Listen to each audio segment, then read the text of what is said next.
সংরক্ষণ করে, বীজ রাখে। বীজের যেমন বীজ দিয়ে অনেক কিছু হয়।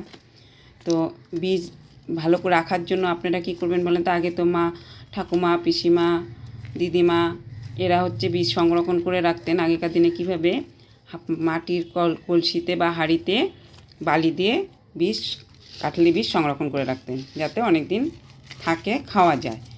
তো অনেক পরিবারে অনেক কাঁঠাল থাকে, কাঁঠাল গাছ থাকে, তার অনেক পাকা বীজ টিজ হয়। তো সব বীজ তো একবারে খাওয়া যায় না, রেখে রাখলে অনেক দিন থাকে, খেতেও ভালো লাগে। তো এখন তো কেউ আর সেরকমভাবে বাড়িতে সময় পায় না, কেউ সেইভাবে রাখে না। তো আমি কি করি বলেন তো? যদি কাঁঠালের বিচি থাকে বা পাই, তাহলে কাঁঠালের বিচি বছর বছর আমি এই যেরকম কোনো বালতি বা কোনো ভাঙা গামলা, ওর মধ্যে মাটি রেখে তার মধ্যে কাঁঠালের বীজগুলো রেখে দিবেন। এমন নয় যে এই যে আমি কাঁঠালের বীজগুলো উপরে রেখেছি, নিচে মাটি আছে কতগুলো, দিয়ে ঢেকে রেখে দিব। সে আপনারা ঘরে বারান্দায়ও রাখতে পারেন, খাটের নিচেও এভাবে রাখতে পারেন, যখন মনে চাবে উঠিয়ে নিয়ে খেতে পারবেন। তো কাঁঠালের বীজ এভাবে রাখলে কী হয় জানেন তো? তো এভাবে রাখলে অনেক দিন থাকে, নাই করেও আপনারা ভাদ্র আশ্বিন মাস অবধি খেতে পারবেন। তাই বলে এই নয় যে প্রত্যেকটা কাঁঠাল বীজ ভালো থাকবে। প্রত্যেকটা কাঁঠাল বীজ ভালো থাকবে না, কিন্তু তার মধ্যেও বেশি হলে অর্ধেকটা থাকবে, আর কিছু পচে যাবে, শুকিয়ে যাবে। কিন্তু এই বীজগুলো খেতে না, দেখাচ্ছি, এই যে দেখুন, আমার বেশি নেই, তবুও এত তো খাওয়া যাবে না। বেশি কাঁঠালের বীজ খেলে পেট ব্যথাও করে। আর কাঁঠালের বীজটা কীরকম, এই যে সংরক্ষণ করে রেখে দিলে আপনি যখন মনে যাবে এখান থেকে নিয়ে বের করে খেতে পারবেন। এর উপরে আরও মাটি দিতে হবে, নিচে অনেক মাটি আছে, তা আমি ভাবছি মাটিগুলো খুঁড়ে এইভাবে রেখে দিব। তো এইভাবে বালতিতেও রেখে দিলে বীজগুলো খেতেও খুব মিষ্টি হয়, তখন স্বাদ হয়, মিষ্টি হয়। তারপরে কি করবেন, আবার পিঁপড়াও লেগে যায়।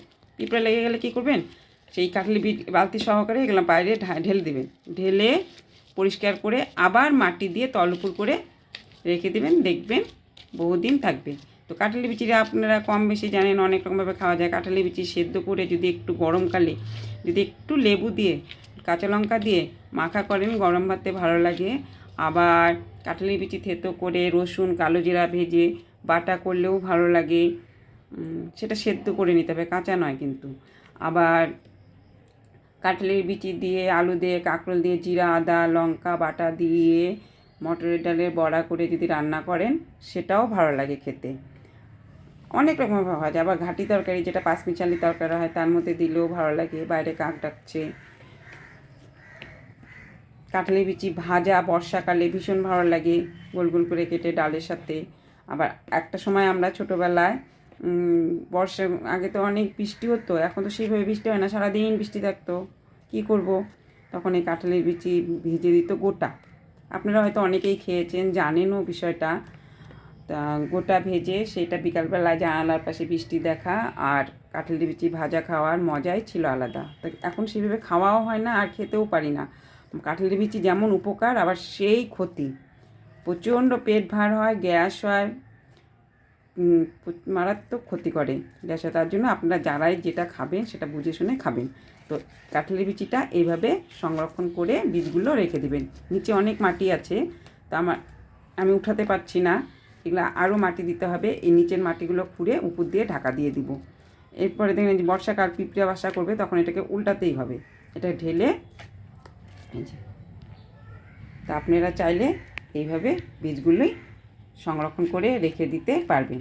ভালোও থাকবে, খেতেও পারবেন, যখন খুশি নিতেও পারবেন, যখন খুশি কোনো কিছু বানাতেও পারবেন।